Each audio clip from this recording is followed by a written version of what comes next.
my name is Phil Beck and you're the Rabbi from another planet. Please like, share and subscribe and ring the little bell so you're notified when new videos drop.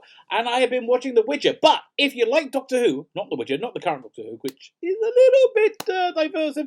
If you like Doctor Who and you'd like to win some Doctor Who, I'm giving away this season Doctor Who on DVD. Season 4, David Tennant and Catherine Tate, fantastic season TV. If you ever see Doctor Who, this is really a good one to start with. All you need to do to win it is subscribe to the channel. That's the important bit. Subscribe and leave the hashtag Adipose. Adipose. That's connected with that season of Doctor Who.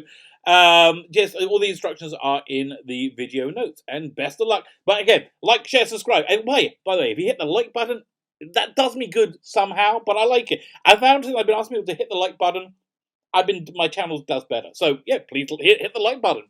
And I've been watching The Witcher. Now, if you're new to my Witcher reviews, I am a complete Witcher newbie novice. Didn't know one thing about it till I started watching it on Netflix. I'm not a great binge watcher. I'm very slow. I'm sorry. So I'm only up to episode 6. What's this episode called? Rare Species. This is, again, Witcher, I think it started a bit weak, and it just got solidly better and better and better and more solid. And it keeps notching up, I think, like 2 or 3 degrees per episode. So I'm on episode 6 now. And, yeah, I'm pretty into the whole Witcher world. I'll probably play one of the games or read a book or something afterwards. Because I'm really, once you're in the world, I get why all you Witcher fans are so freaking crazy about The Witcher. So it starts off, we have The Witcher, tons of spoilers all the way through. This starts off, we have the Witcher and Daskia. Richard's at the end of a mission, killing some monster, and the people who are hiring him thinks he's lost, he's failed, so they go to leave. But Witcher throws the head out, just about to leave. And yeah, that's a pretty good scene, pretty good opener. So then they go to a tavern. You know, every time I see this show, I keep thinking, geez, I really want there to be a Conan show. This virtually is Conan with like just different hair, but I think what's his name would be great as Conan, Henry Cavill. But also, what's his name? If they're gonna do Conan, they really should be Aquaman, whatever his name is. Oh, he'll be an awesome Conan. Anyway, so they're at a tavern, and a guy called Botch 3 Jackdaws with this older guy. Oh, you know who it is? I've seen it. It's an English actor you see in everything. I always get him confused him for the guy who played Wedge in Star Wars, because it's not him at all, but it looks like him. But he played Parker in the movie version of Thunderbirds they did about 15 years ago. One was directed by Jonathan Frakes, which I kind of liked. You know, it's a shame it didn't go anywhere. But he played Parker in that. He's got these two traveling companions, these two very austere, very dark-skinned women, Tia and Via, and they demonstrate their fighting prowess very quickly when they like snap someone's neck without blinking. Yeah, that was pretty good. And so was it Botch 3 Jackdaws? He approaches the Witcher, and he says he wants them to join with him. There's a dragon been spotted in the local kingdom. And the villagers saw it, and they tried to kill it so they could get the dragon's treasure. Why do the dragons have so much treasure? They should really explain that. Anyway, and all they did was piss off the dragon, and he scorched a bunch of farmlands, destroying crops and sheep, and generally causing problems. So the king's given a reward for killing the dragon, and the reward is like money, plus you get to keep the dragon's treasure. So you have 4 teams. So we get into kind of a Lord of the Rings type of thing, because they're all on like this fellowship together. But they have these 4 teams. You have a team of dwarves who are really cool. They're like these Scottish dwarves. I wonder if they did it. It looks like they did it with full perspective. They don't look like little people. They look like, I think they did it like in Lord of the Rings. You have Reavers, who I wasn't sure who they are. They just seem to be bad guys, and they sound like Reavers sound bad. I thought Reavers came from. What's that show? Joss Whedon, Firefly. The bad guys in Firefly.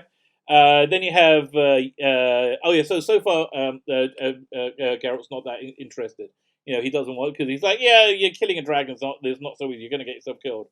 But then the third team shows up, and it's Yennefer and this knight, Sir Ike of Denethil. Sir Ike of Denethil. And then he's like, okay, I'm in. So he joins up with Bach, three jackdaws, and the two women, Via and Via, whatever they called it, to go on the quest. So yeah, we're into real like fighting fantasy, good old fashioned fantasy stuff right here. Then we cut to the whole Series Daria storyline. They've been picked up by a Doppler version of Mossack. I'm so sad he got killed. I like Mossack. And they've been taking out the forest of wherever Brockleon, where they were safe.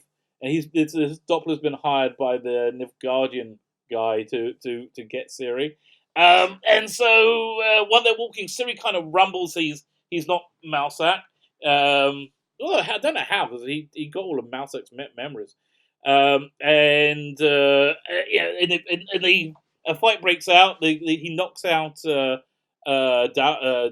Dara and chases Ciri, and she runs and runs, and she's caught by what looks like a Nilfgaardian soldier who drugs her. Right, we'll come back to her later. So you've got these four groups of dragon slaying teams going up the path up the mountain.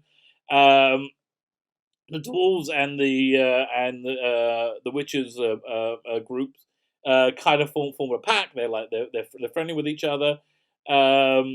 They come across a monster on the way up. Well, Jaskier does when he goes. Does he go to pee, and that's how he comes across a monster? I can't remember. And he comes out, and which is like, no, he is okay. He just needs food. Yeah, just give him food and go away. But the knight, was it Sir Ike, is a dick. Is a massive dick, and he hacks up the monster into bits. Like, I was like, what happened there? Like, hacks his arm, and like it just basically not very nice. Although he kind of fits into the Witcher world, because the Witcher world is just an awful place to live where no one's very nice. I want to hang out with Jaskier and just go hang out wherever he goes. He seems safe. Everybody else seems very, very bad. You shouldn't be near any of these people. So the knight, was it? So Ike turns out to be even more of a dick, because they're eating the body, the roasting of the monster he killed, and Geralt's like, no, I wouldn't eat that if I was you. He's like, Pugh! And he, shut up.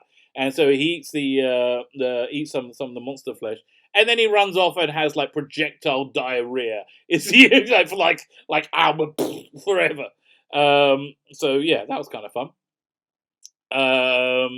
So what happens then? So yes, and then we're up the next morning, and we discover Sir Ika, let's call him Sir Dick, if he's dead anyway, is dead. His throat's been cut while he was pooing so viscerally. So the dwarves and Geralt's team, they team up, and they leave the Reavers, and they go by this back way. This, again, really great sequence. I love this sequence where there's these tiny little planks like nailed to a side of a building. Clearly, this is a route meant for dwarves, not meant for... Am I allowed to say dwarves? I thought that was a rude word. No, it's the other word. It's the M word that's a rude word. I'm sorry, again. So yeah, because they're part of the law. So there are these like little boards on the side of a mountain that have to like climb across it. It's like there's windswept, there's snow, and it's like it's very dangerous. They're going across, and as they're going across, what's the name? The main guy, Bach, three jackdaws. The plank he's on collapses, and he's like it's about to fall to death.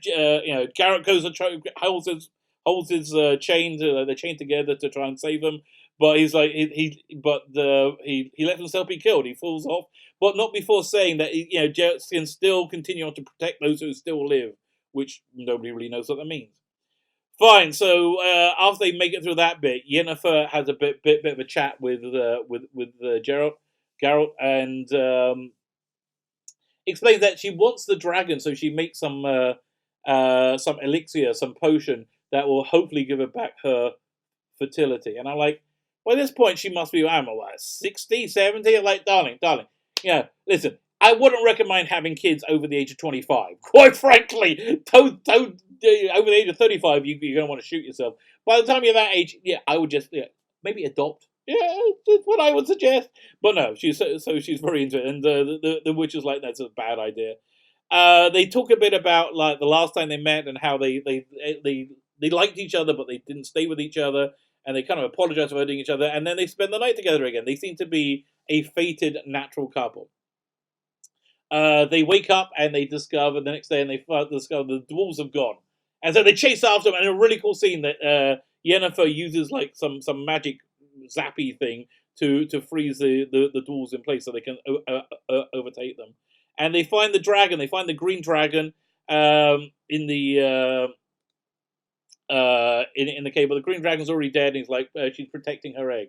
Ah, important plot point. I really should have mentioned that. Was it Bach three jackdaws had a little talk about a gold dragon, and Geralt didn't. Yes, no, they don't exist. There's two. The two. What's the word?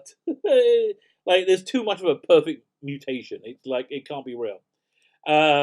So yeah, so she's at the dragon's egg. Geralt tries to stop Yennefer getting to the dragon so she can make the potion out of it, or out the egg, I think. Then Tia and Via, the two very dark skinned women, or the super fighters, turn up to defend the body, and a giant gold dragon swoops in from atop. And in a little bit of a disappointing thing, it starts talking, but it talks in what's his name? Bach, Three Jackdaws voice. And what I found disappointing about it is that whenever you do see dragons talking, it's too expensive to make their lips move and like make it work. So they kind of like talking in telepathy. It kind of disappointed me. I would much rather have seen the dragon talking, to be talking. Fine. So the dragon is then revealed to be Bach Three Jackdaws, and he basically hired the Witcher to protect the green dragon, which was his wife, and their egg from the hunting parties. The Reavers turn up. Fantastic sword fight. This is what we love about The Witcher. Just fantastic sword fight, fantastic sword play. I love how much Henry Cavill has committed to this part, and the sword play the choreography is freaking excellent. I love I love him fighting with Yennefer, like there are bits of magic in between the fighting. It's everything you want from The Witcher, and I'm so into like there being a second season of this now. It's a shame you have to wait for it. God knows how long. It seems like I waited a gazillion years for the next season of Altered Carbon to come out, which is, I think, just under a month away. I'm really excited about that. First season was awesome. So they're fighting with the Reavers. Oh, and the Bach, the Three Jackdaws. He in his dragony form, he roasts one of the Reavers who are trying to get to the egg. Nothing like seeing a bit of cool gold dragon fire. Yeah, that's always fun. Fine. So we wait. So then we cut back to Ciri, and she's waking up to find that she's been. She wakes up and then find what was it? Kahir, I think his name, had captured her. But it turns out it's not Ciri at all. This is really Doppler Ciri. I can't remember who the guy caught her is, but they have quite a good fight because he doppels into him, into Kahir, and they have a fight. The Doppler has the upper hand at most point, but I think he gets away. The other guy gets away. The real Ciri is tied up against by a tree and is found by Dara, who frees her. But then it's like, darling, you are bad news. You are just going to be bad news for everyone forever. And he leaves her forever. I wish I could be more upset by it. It didn't really. I didn't really like the relationship and the performance. Just didn't really spark to me at all. It didn't convince me. It's like it's nowhere near what Geralt's relationship with Yennefer is. That has a real authenticity to it. Okay, so in the aftermath of the battle, the dwarves finally arrive, and Botch shows up, and he gives them a bunch of dragon's teeth to give to the king, so for there to be no questions asked. Botch has a talk with Geralt and Yennefer, in which Geralt reveals his final wish from the Djinn, that his destinies be intertwined with Yennefer going forward, which pisses her off even more. And then Bach says that she's not going to be able to get over reverse her loss of fertility. So that I'm going to be interested to see where she goes after that. Like, because that's like her whole motivation for the last few episodes is blown up. So Geralt and Jennifer parts ways, and then and the saddest part, he has a falling out with Jaskier. He's all pissed off with Jaskier, and Jaskier leaves as well. So now we have Jennifer, like, she's lost her motivation. She's pissed off with the Witcher. The Witcher's on his own again, and yeah, I very nearly watched the next episode. Okay, that I never binge watched. I really went straight into the next episode. I only got 2 more to go. I might watch them back to back because I'm really freaking enjoying the series. What do you think? What are your thoughts on The Witcher? What would you like me to cover next? I'm finally nearly finished this. I'm getting close to finish Lost in Space. What do you have anything you would like me to look at? Again, like, share, subscribe, hit that like button. It's super helpful. Don't know why, but it is. I like you hitting the like button. So okay, leave a comment. Let me know what you think. I will try and get back to you within a day. I do try and answer. If you take the time to write a comment, even if it's like saying, "Oh, this is awful," I will try and respond to you, because why not? Yeah, geez, you're nice enough to say something. I should be nice enough to reply. And my name is Felix Beckett, the Rabbi from Another Planet. Like, share, subscribe, and have yourself a fantastic day.